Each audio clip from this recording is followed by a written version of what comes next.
this thing right here might actually be one of my most fun brushed vehicles. However, it seems that they may have discontinued it, and I'm not even sure if you can buy parts for it. So it's time to actually do something crazy with it.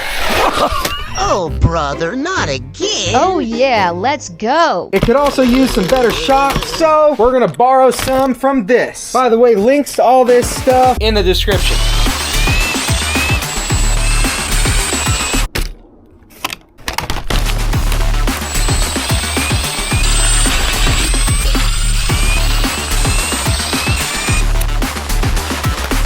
Plastic spur gear. Everything else is metal. That's a big old motor shaft, 5mm, so I do need to figure out what teeth pitch we've got there. Ooh, actually, what I have in this old project might work.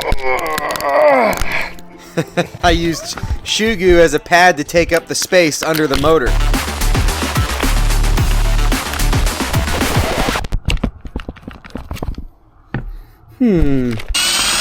This motor is seriously stuck. Oh.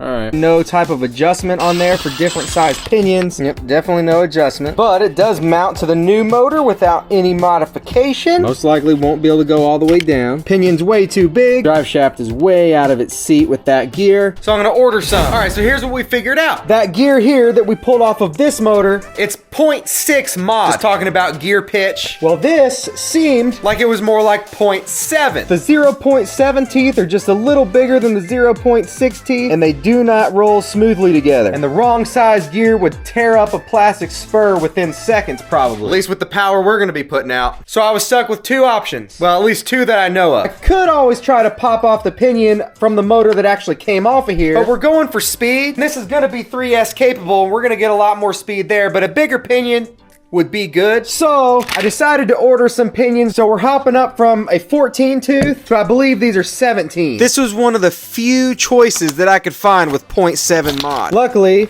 I have a few extras in case I screw any up, because this tiny little pinion has to fit on that big old shaft. We've got to drill that hole out from 2mm to 5mm. So I've also got these. But since it's a different size pinion, we're gonna have to make some sort of modification to make it work, being that that motor mount is non-adjustable. And since we're jumping up in pinion size, and we're gonna put 3S on it, this thing is going to fly.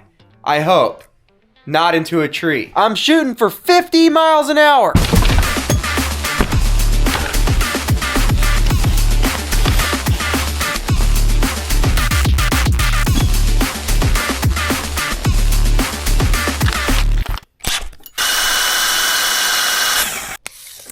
All right. Okay, so now we have that issue where since we have a larger pinion than the old one with a non-adjustable mount, we have to find a way to keep the mount from sliding all the way down. We've got to stop it about there, because if you push it too far, apparently we found this random piece of plastic that should work. All right, well, you could have handed that to me, but yeah, that's a nice thickness that we could just keep cutting pieces off of until we had the right thickness. Yep, I think 5 does it. Using some slightly longer screws. That motor sitting up so much higher, probably should put some foam under here. Since we had to raise this up so high, this cover fits like that. Everything seems awesome so far, but because we can, I'm gonna go ahead and put this cover over the pinion. Is this the new motor? Yep. Whoa. Now we've just got the shocks, the ESC, the transmitter, the receiver, and we gotta put a 3-wire servo on it. Just so happen to have another parts car, same servo, but it's 3 wires. This ESC could not be a more perfect fit. And the on-off label even almost lines up. Probably could have done that a little neater, but at least now it actually fits right.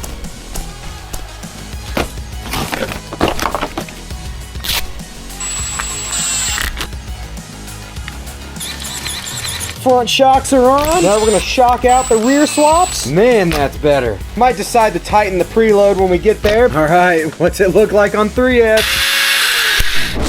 Wait, you're telling me this thing's even faster now? Dude, just shut up and hold on.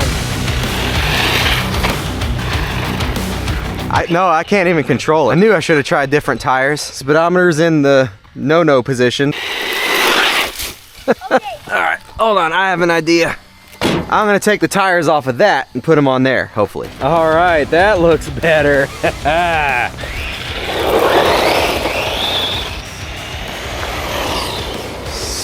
Seems like it wants to veer really bad.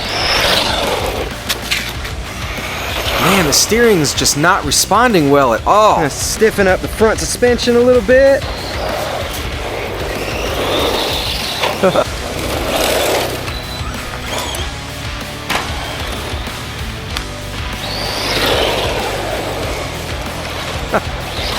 Yeah.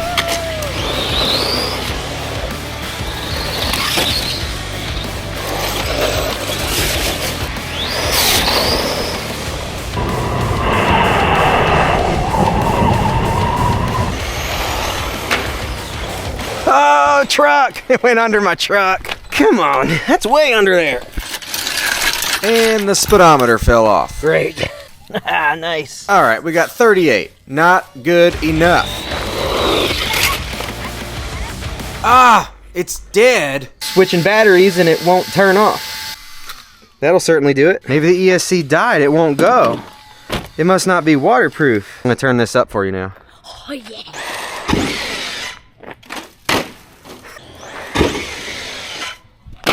Yeah. Now, are we gonna settle with 38 miles an hour? Absolutely not. I've wanted this my entire life. One day I'm gonna get an RC Hummer over 50 miles an hour. Well, finally, after 3 days, this thing is now dry enough to run. So what I did was adjust the springs to stiffen up the suspension. I also changed the lower angle out wider, so it should be a lot more stable now. It had quite the lean to it before, and that really caused it to veer off its straightness. I also feel like these tires aren't balanced well. They look like they're bouncing pretty bad, but maybe scraping off some of this mud will help just a little bit.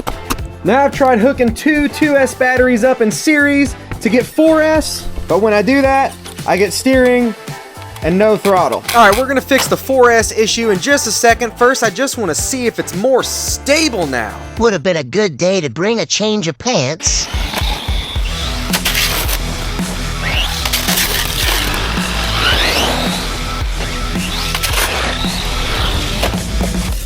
Not quite as bad, but it's still not going straight. Oh no! Oh, now it says 29. See, 3S should be doing better than 38. The suspension is definitely more stable now, though.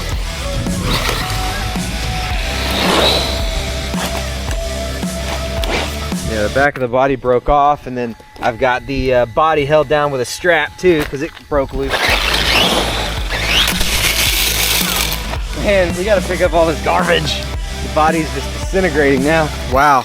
Now it won't even work with a 3S battery. I guess maybe I cooked it trying it with a 4S, but now I've got a theory on the steering. It does not return to center very well. It veers on its own, and I have a feeling that when under throttle, the motor is sucking away so much power that the ESC is having trouble sharing it with the servo. You got this ESC right here. I don't know if you can see that or not, but it's 4S capable. Double 2S running series. There we go, she's in there, operating beautifully so far. I want this thing to go fast. Here, hold that.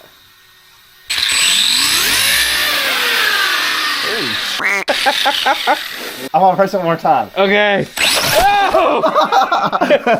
Yeah, I think we're gonna smash that 50 miles an hour if I can control it. So first, just a few seconds of 3S with a better ESC because it's probably gonna perform a lot better. And then 4S. Woo! Whoa! This thing drives so straight now. And we beat the record, that was 42.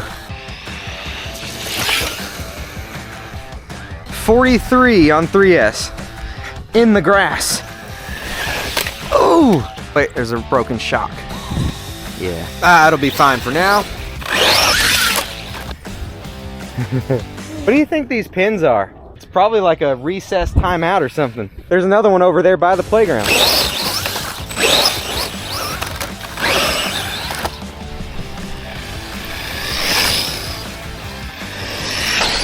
Yeah, these turns I'm actually doing on purpose.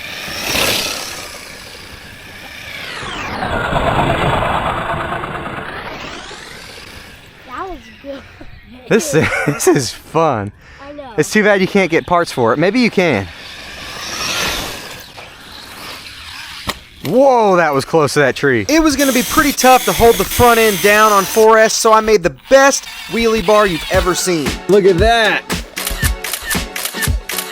And I also went ahead and cut some slots for some battery straps for some much better battery hold downs. Man, this could go so wrong.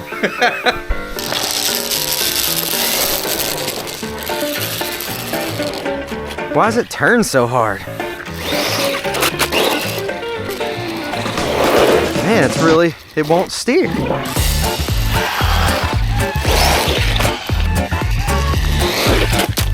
Well, I guess it's actually the worst wheelie bar you've ever seen. Let's try it without the wheelie bar. Oh yeah, that's better. Oh!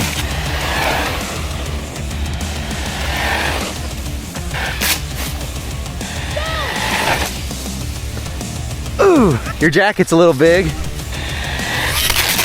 It's 46. Still 46, and we lost the frame of the truck. The body. Oh, we also lost front wheel drive. All right, hopefully that's a little more protected under there now. It tapped that post pretty hard. 47! That was close.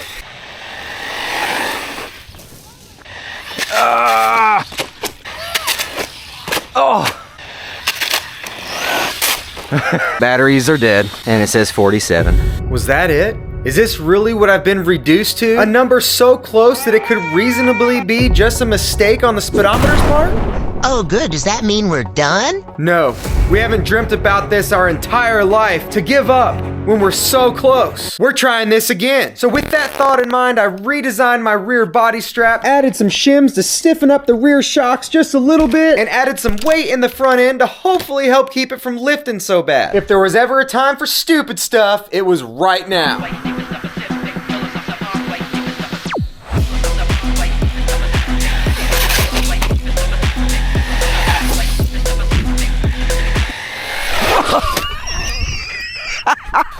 Come on. Oh, speedometer flew out too.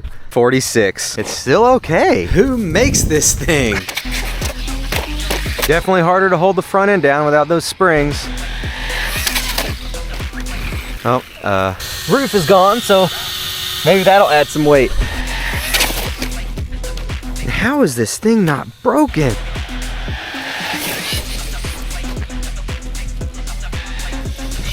Whoa!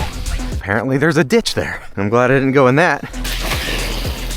47. I got one spring back on there.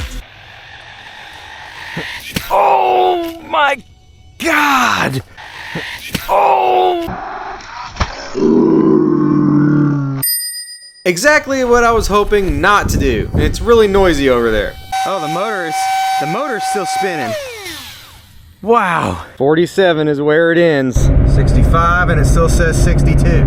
What? That's like a 3 or 4 second lag on that speedometer. More than likely, we hit 50 miles an hour. Let me know what you think. All right, first of all, who in the world makes this thing? Because I am super impressed. This is the owner's manual with really no information at all except possible model numbers, but I can't find them anywhere. They even show all the parts with part numbers. I mean, they have to be out there somewhere. Look at all those different body options. This one came from Temu, but it is no longer available. I'll have the initial video linked in the description if you want to watch it, because even in its stock form for a brushed motor, it's fun. We took the tires off of here and gave them back to their rightful owner. Once scraping all that dirt and mud off of here, that seemed to make a big difference. They were ballooned out a little bit, but they did not look like they were bouncing out of control. Body got absolutely obliterated. The front bulkhead came loose, but it doesn't look like it actually broke. It just pulled out of the screws. Broken nub on the chassis, a few other things for sure. I mean, it's definitely totaled. Oh, the center drive shaft is bent too, but nothing. I don't know. I don't think any car ever would have survived that. My plan was to do some jumps and probably some pretty big ones, but I did want to do the speed first, and the ESC didn't even come untaped. It's still in there. And yeah, I guess that ESC made a huge difference in the steering because well, it did. And we ended up losing front wheel drive, and maybe that's another thing that actually made it easier to control. We lost this left front axle, and I don't know exactly when that happened. This wheelie bar was absolutely terrible. Pretty sure if I had left it up off the ground an inch or so, it would have been much better, but it was just dragging and making it steer. And this spur gear, I mean, it's messed up now where the pinion sits, but I thought that was gonna be one of the first things to go. I'm just so impressed with this platform. Does anybody know what this is? Because I might get another one. This thing was so fun on 3S. Now, some people are gonna say, Wow, that dude can't drive. He flipped it over like 1,000 times. well, this car was designed to go 18 miles an hour. We made it push 50. We also had massively oversized tires on it, a ton of torque and power going through here, making it extremely easy to wheelie backwards, also causing it to sit up high where a whole lot of air can get under it. Getting a buggy like this, which we're probably gonna do, over 50 miles an hour wouldn't be anywhere near as hard. I could actually tell a pretty huge difference when these springs were on the front bumper. You could definitely give it throttle quicker without it flipping back as easily. If I'm able to find this car or a version of it, I will link it in the description. Uh-oh, are you guys okay? No, not so much. I'd like to go home now, please.